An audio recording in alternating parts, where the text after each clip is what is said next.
deal with orders of today after the oral questions. Statements by members. Déclaration des députés. The Honourable Member for Richmond Hill. Thank you, Madam Speaker. Madam Speaker, on Saturday, November 21st, our office collaborated with the Richmond Hill Lawn Bowling Club to hold a holiday food drive in support of the Richmond Hill Community Food Bank. A team of 20 volunteers led by Ted Pickles braved the cold from 10 a.m. to 1 p.m. to help collect 2,500 pounds of food and $2,500 of donation for the food bank. I want to thank them, the Mayor and the Ward 4 and 5 Councillor who lend their support, as well as Bristol Car and Rental Truck for providing us with a truck for the donation. The Richmond Hill Community Food Bank has helped over 1,300 clients a month this year and continues to support residents during these difficult times. I encourage all Canadians to donate to their local food bank if they can. Thank you to the team of volunteers, Ted, the Richmond Hill Lawn Bowling Club, and our community partners for their work supporting our food bank. I'm so proud to represent such an amazing community. Thank you, Richmond Hill. The Honourable Member for Barrie, Springwater, or Oromodonte. Madam Speaker, today I rise in the House to recognize the tragic shooting that ultimately took the life of 12-year-old Dante Andreatta. Madam Speaker, Dante and his mother were walking home from grocery shopping when two gang members started shooting at rivals. Horrifically, Dante was struck in the neck in the crossfire. The two men charged with the murder have a long history of violent criminal activity. They are not sport shooters, duck hunters, or legal firearms owners. They are criminals. This brazen shooting that took place in broad daylight has impacted me greatly. As a father, I cannot imagine the pain Dante's mother, family, and the community are going through. After consultation with a boots-on-the-ground organization, the One by One movement, we have learned there is a gang war raging in Toronto. Yet, the Prime Minister is waging his own war on legal firearms owners. Community groups are begging for resources and to be heard. When will the Prime Minister step up for this family and this community? That's right. The Honourable Member for Kitchener South Hespeler. Speaker, the United Nations General Assembly will meet on December 2nd to vote in the matter of the inalienable rights of the Palestinian people, including their right to self-determination.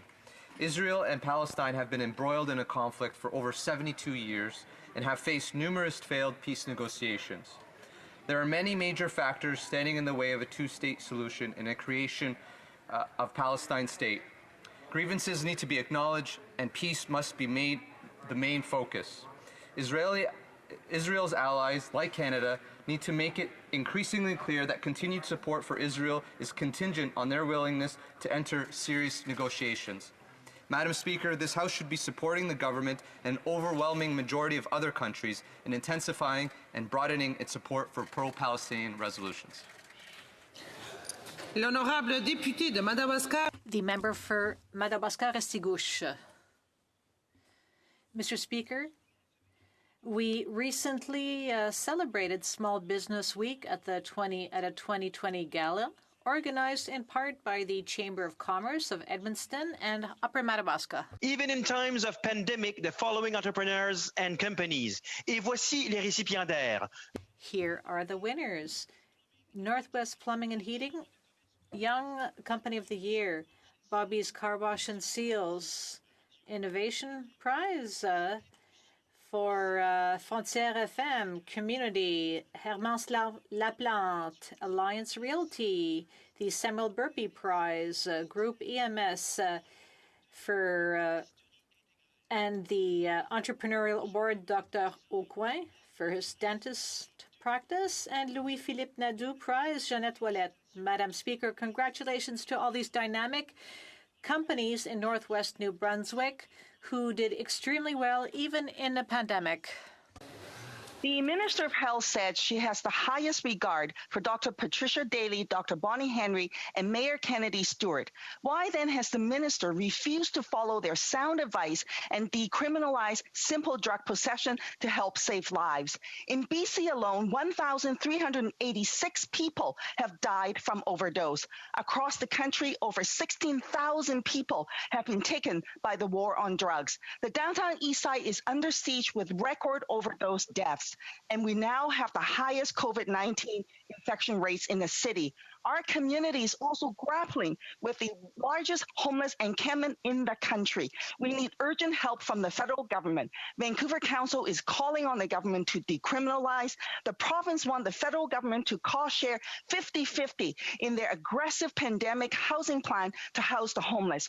Housing advocates want the port to stand down and not pursue civil proceedings against those who acted in solidarity with the people. Honourable member for Labrador.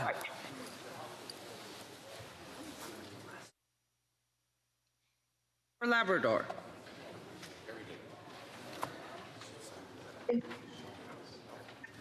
You're on mute. You're on mute. Is it good now? Yes, perfect. We can hear you. Thank you. Northerners have shown incredible strength and resilience in protecting their communities and loved ones from COVID-19. As cases continue to rise in Nunavut, we've heard the call from the government of Nunavut, Inuit partners, and community organizations for additional federal support. Point d'ordre, Madame la Présidente. Point of order. The Honourable Minister. You're on mute, Madam Minister. Can you hear me now? Yes, we can. I would ask my colleague to please put on her headset because the French interpreter cannot hear what is being said. Thank you. Thank you, Madam Minister. Could you please put your headset so that the interpreters could translate? Thank you. Thank you, Madam Speaker. Unfortunately, my headset is not available. With consent, I will continue. Does the honourable member have the consent of the House to continue? No consent. We have to have interpretation for oral statements. Here. This has been an issue that has been.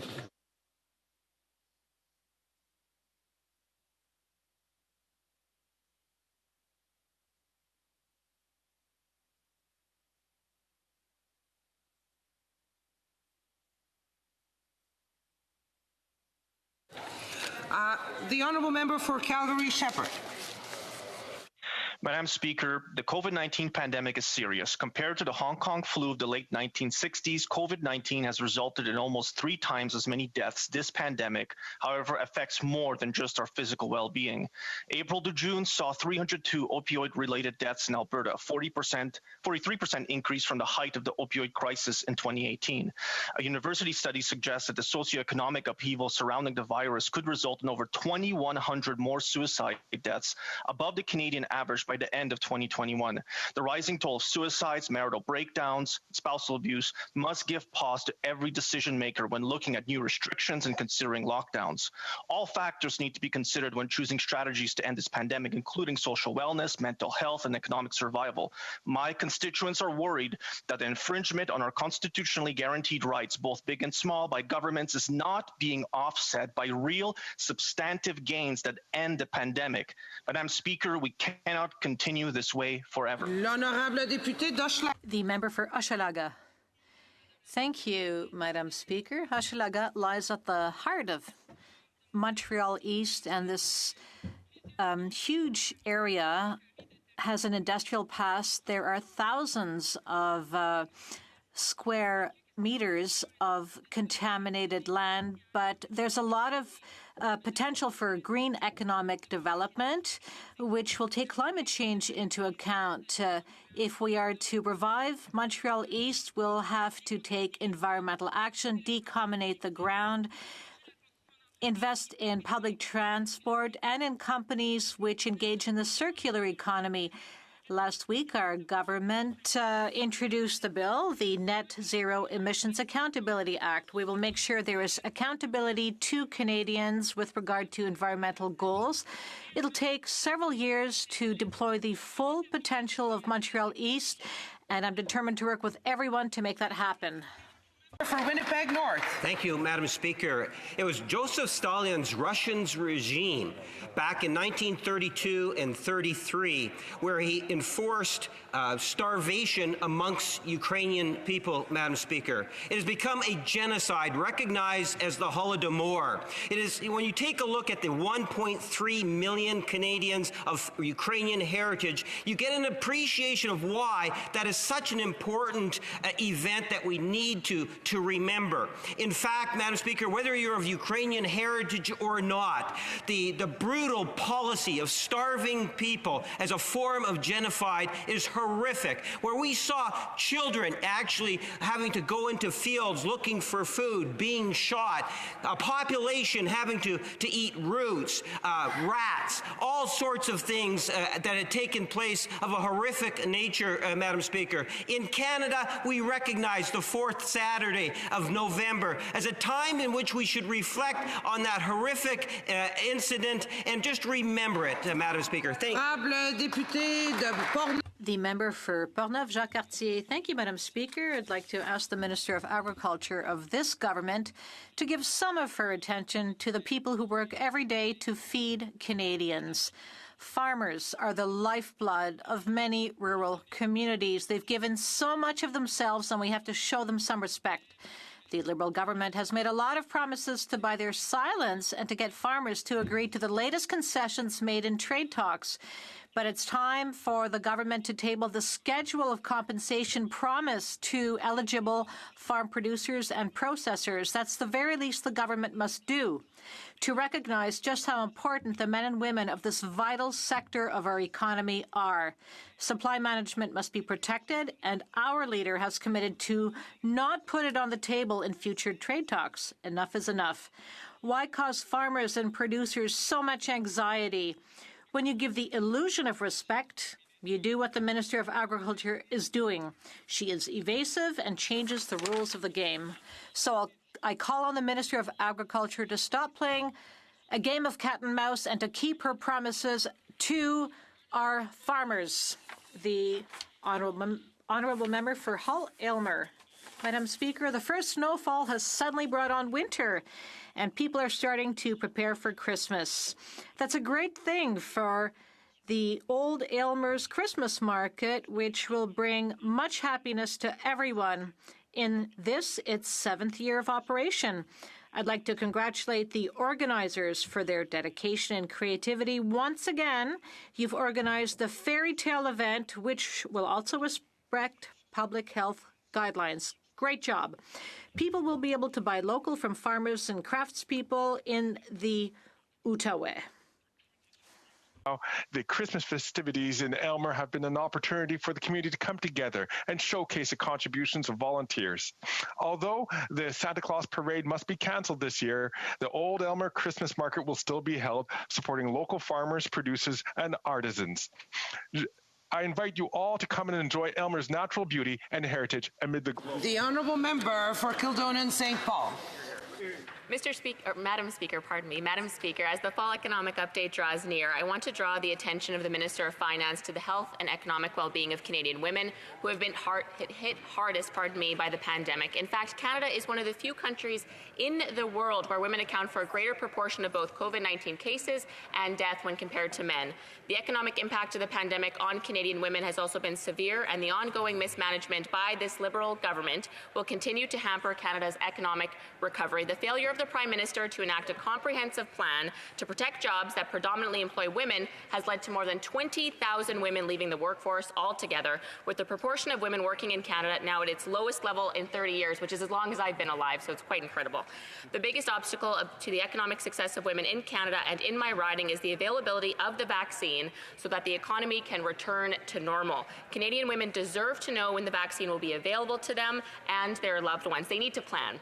I am hopeful the Minister of Finance will include a detailed vaccine. L'honorable député de Louis Saint-Laurent. The member for Louis Saint-Laurent.